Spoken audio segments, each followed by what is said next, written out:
کیا آپ نے کبھی ایسی قوم کے بارے میں سنا ہے جو بظاہر مسلمانوں کی طرح نظر آتی ہے لیکن ان کا مذہب بالکل مختلف ہے؟ ایسے لوگ جو اسلام سے نکلے مگر وقت کے ساتھ ایک مکمل رازدار اور خفیہ مذہب میں تبدیل ہو گئے۔ آج ہم بات کریں گے دوریزیوں کے بارے میں، ایک ایسی کمیونٹی جس کا مذہب صدیوں سے چھپا ہوا ہے اور جس کی اصل کہانی اکثر نظروں سے اوجھل رہی ہے۔ تو آئیے چلتے ہیں ایک ایسی دنیا میں جہاں دین، راز اور سیاست تینوں ایک دوسرے سے جڑے ہوئے ہیں۔ دروزی ایک مذہبی اور نسلی گروہ ہے جو بنیادی طور پر لبنان، شام اور اسرائیل کے مخصوص علاقوں میں آباد ہے۔ ان کی تھوڑی تعداد امریکہ، یورپ اور دیگر ممالک میں بھی موجود ہے۔ دنیا بھر میں دوریزیوں کی کل آبادی 10 سے 15 لاکھ کے درمیان سمجھی جاتی ہے۔ لبنان میں یہ کمیونٹی سیاست میں خاصی فعال ہے، جہاں ولید جنبلاط جیسے مشہور دروزی رہنما کئی دہائیوں تک سیاست پر اثر انداز ہوتے رہے۔ دروزی مذہب کی بنیاد 11ویں صدی میں مصر میں رکھی گئی، جب وہاں فاطمی خلافت کا دور تھا۔ اس وقت کے خلیفہ حاکم بامر اللہ کو کچھ لوگوں نے خدا کا مظہر سمجھنا شروع کر دیا۔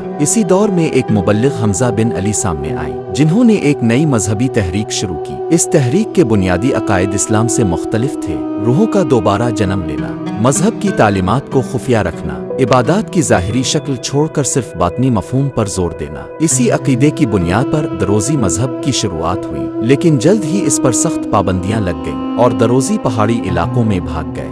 دروزی مذہب کی سب سے نمایاں خصوصیت اس کی رازداری ہے۔ ان کے عقائد صرف اقال یعنی عالم طبقے کو ہی معلوم ہوتے ہیں۔ ان کے کچھ بنیادی عقائد ہیں: توحید، اللہ ایک ہے مگر وہ باطنی طور پر ظاہر ہو سکتا ہے; تناسخ ارواح یعنی روح ایک جسم سے نکل کر دوسرے جسم میں منتقل ہو جاتی ہے; روایتی عبادات کو ظاہری شکل میں ادا نہیں کیا جاتا۔ یہ لوگ قرآن کو مانتے ہیں لیکن اس کی ظاہری نہیں بلکہ باطنی تشریح کرتے ہیں۔ یہ سوال اکثر پوچھا جاتا ہے، کیا دروزی مسلمان ہیں؟ دروزی خود کو اسلام سے جوڑا ہوا سمجھتے ہیں، لیکن ان کے عقائد روایتی اسلامی تعلیمات سے بہت مختلف ہیں۔ اکثر مسلم علماء انہیں غیر مسلم قرار دیتے ہیں کیونکہ وہ نماز، روزہ، زکوٰۃ اور حج جیسے بنیادی اصولوں پر عمل نہیں کرتے۔ اپنی کم تعداد کے باوجود دروزی دنیا کے کئی ملکوں میں سیاسی اثر و رسوخ رکھتے ہیں۔ لبنان میں انہیں سرکاری مذہب کا درجہ حاصل ہے اور ان کی پارلیمان میں مخصوص نشستیں بھی ہیں۔ اسرائیل میں دروزی فوج میں خدمات انجام دیتے ہیں جو باقی عرب اقلیتوں سے مختلف پالیسی ہے۔ شام میں دروزی کبھی حکومت کے ساتھ اور کبھی اپوزیشن میں بھی نظر آئے ہیں۔ دروزی ایک ایسی قوم ہے